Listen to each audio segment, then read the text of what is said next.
họ lười thế chị cũng mong mày lười sao với lại xin đi luôn nữa. Nhớ đi thảo cái từ sáu tông một tao đấy. Tao cơ mà.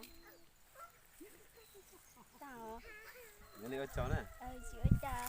Đấy im một bao nhiêu đồ lần con đấy chúng có cái thì tên núi em mới xí hải ít sao để im mùng đó như hai lúa xí một tao.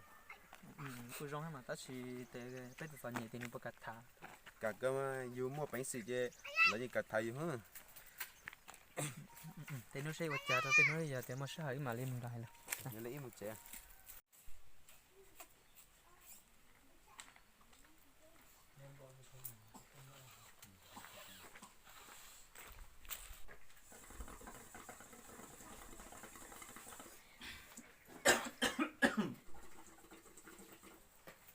Ô mình xài con muốn đó lo.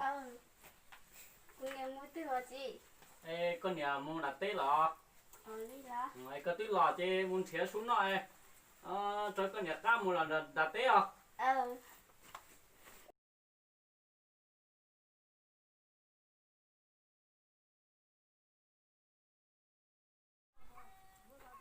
Tôi mình rồi. Tôi Rồi mình rồi. Các tao mắt chị mình rồi. của tôi giờ có bay để có cả chứ. Im một thả tôi lòng cao núi im một còn tại là in chết thì kia. Cô đâu có chuyện mà lại qua muốn thì đó. Ô sao lần gặp nhà ưa thò. Ê cứ mong đó là hai lúa này là nhiều chín nhật chứ. Không mà. Giờ mua là mua mà cô là cô có. Im mua dạ. Không bờ để nó chín nhật trẻ à. Yên à, nó im ra bà.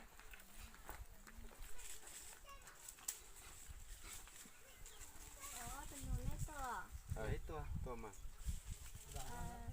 Chị muốn tao ấy là cho con nó. Đó ta rõ. Tôi mua cái sân đấy là. Nhưng mà. Nếu như biết xin chỉ nó con bé cái lắm bé chán. Cho nhung chị. Chỉ rong cơm mà. Đấy, đưa đi cha theo sáng chị. Cú lắm bé giống nè. Này cú sẽ mất xong. Cú tôi bây giờ lắm bé mạnh nó sẽ mất cha. Tôi mua nó để chỉ mua hai lửa nó. Chị mua nó với nhớ chế sao? Con này thích cái gì là này? Là cũng nhớ chế thế mà. Bây giờ. Ta kia nữa ở đó chị hả? Chưa chị nhớ sao? Cái cá cái ô tô làm sao nè? Chị tâm mày. Sát đà mà rong coi muốn làm sao á? Chị tâm mày đi kia liệu. Cô giờ ta mua này biết cả nó cũng đi vào tao. Tao cơ mà. Sát đà nè. Chị ra đi hái thế sao? Cái ít phải cái mua hai lửa. Thì chị mua ít đâu nhớ chế sao? Bây giờ. Để cái chiếc xe cho nó in đó có nhớ ít phải làm một chế này. Tao cơ. Mấy tôi lo thì mấy tu. Tôi là chị đó. Ê nè giờ tôi học thì tôi theo nè giờ lên từ mấy tu à. Cụ chỉ lúc bé xong là cũng nhảy lúc bé chú ở trên giờ. Lên đó lo. Ồ rong mà. Ê con này mấy tu. Cô chỉ ăn ra cô nhớ tao nó. Lên đó lo. Dạ chính xác. Ê đó mình thấy nhau chị nè mà lên ham muốn á. Ở liệt trên giờ. Mình thấy. Cái đó chế ư muốn lôi khỏi rong bù lọ. Mới về đấy là chị.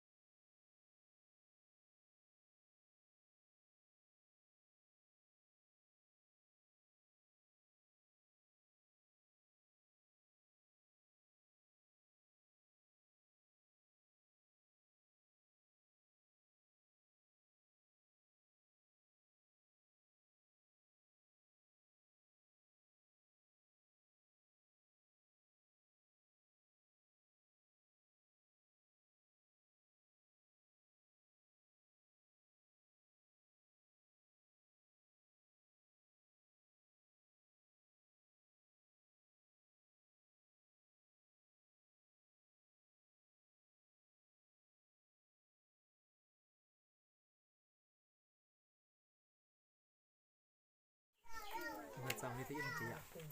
Im. nó rồi là không Ý thế chế ý mà chế tên nó là ý mà tên đó nhất đúng không? để chơi mà muốn đấy nè Mày nghĩ mà.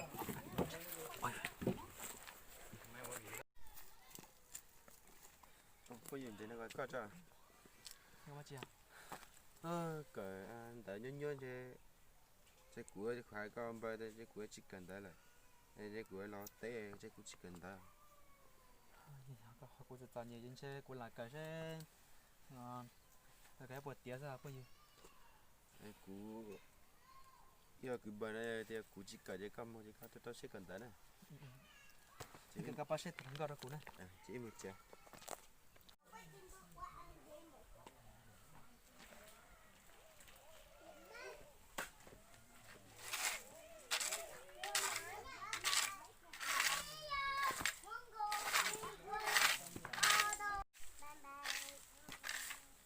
nè chị caตัวมา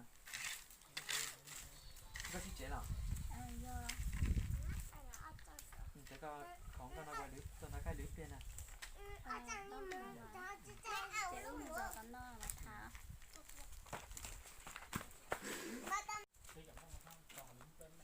gió chắn này chả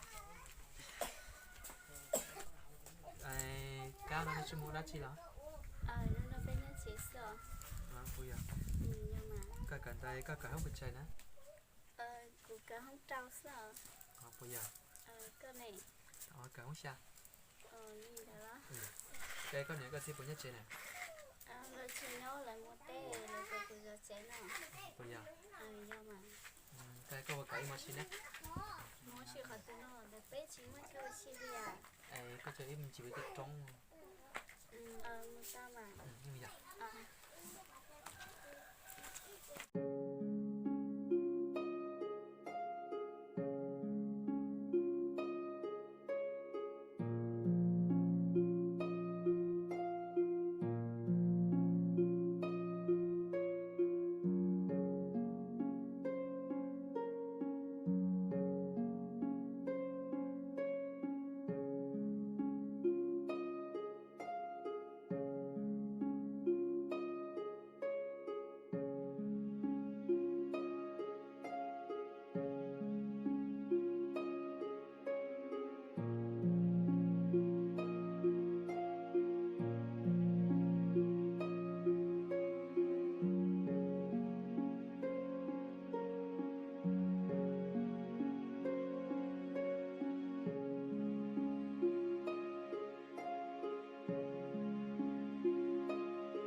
cái này gió này có bốc từ đâu đây nè để bé nó về bé bất cứ sợ bây giờ giờ mà không từ đâu đây đâu chỉ trong kia bây giờ bây ông play không đi bây giờ cá cái một cáo xuống đây còn để sử dụng nuôi em bé xe nếu một cậu bé chung đua cá mà cái một cáo từ phun rong này cả tao ra mà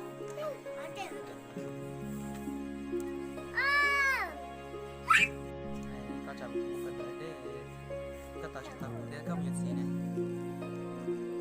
chỉ có tí giờ con xe việc gì nó còn có xe việc để mà được bao nhiêu nữa đào các tàu cũng cần tới không một cần tới không cần tới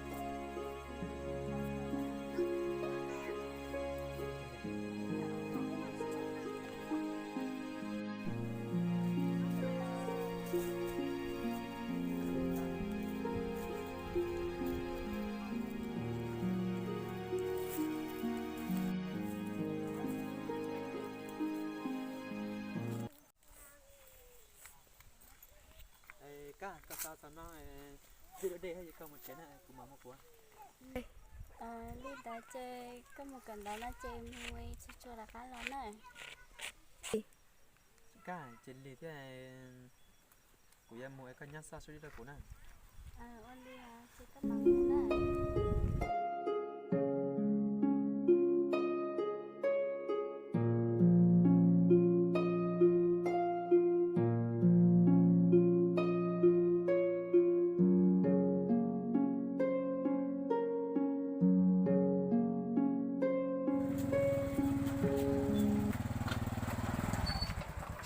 Hey.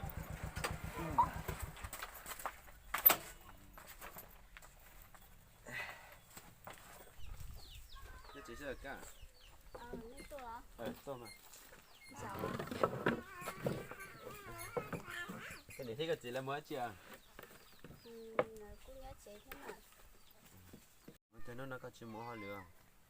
Tí là nó có một cần đó là chơi thế thì chỉ mua sao? Bây giờ. Nhưng mà. Nó đi chơi thế chỉ bói có tụi mấy em tao có tôi đi lần á. Chỉ cần để như chỉ tao lắm. Sao tin nông mẹ nông bây giờ nó thế à? Ô bà đi chơi cái xì nhỏ này giờ ô thì tao cái ta liệu chứ Đấy, hai con chăm mua đấy. là dùng giấy sao hù lăn đâu có tua Các bukan tu pe mua xe. Cũng chỉ không thế chơi lời cho bé mà lên này. Mua mà tu pe mua. Chỉ không thế lời cho. ôi lo Là gì? của dân chơi ra thấy mình chơi à Anh tao có gì? Bây giờ mà tao chế cũng mà vô tao nấy hao nè, còn nấy chặt tay lo nè. Có điện thải đi con nè, luôn cốc báu gì? Tao luôn có thải nó. bây giờ lo Nó tí thải luôn có ta. Để mua tao chế cũng mà vô tao nấy hao. Cũng chỉ không thế nếu chế lời cho bé mà lên ăn đua này. Tôi nhớ về cho mà. Chỉ không thế lời cho. Tôi nhớ cha. được lo có một chơi của dân à Nếu tôi cho tao con nè, hãy tôi không được phổi dính đây. Không có thích kiếm một chế đâu. Tao lừa đi, một chế. có xe là nhớ chỉ tao à chỉ mua lại yên hò Mua, một chế.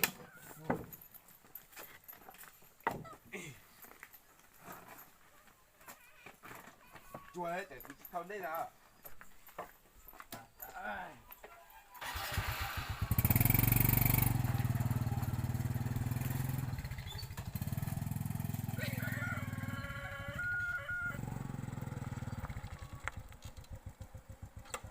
Để cho.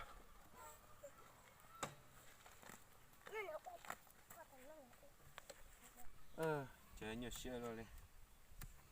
nhiều xe nó chịu lo Cụ tôi phôi gì chỉ danh của tôi lần gạo thế. Nhiều xe chập rồi.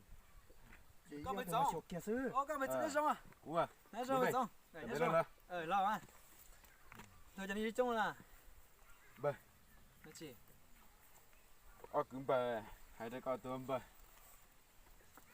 Tôi lần gạo nó y xin chi y chín đấy này. Tôi cũng nhiệt cơ tôi cũng thải có hai cái ông bè có sát thịt thả cũng nhiệt như có thả này.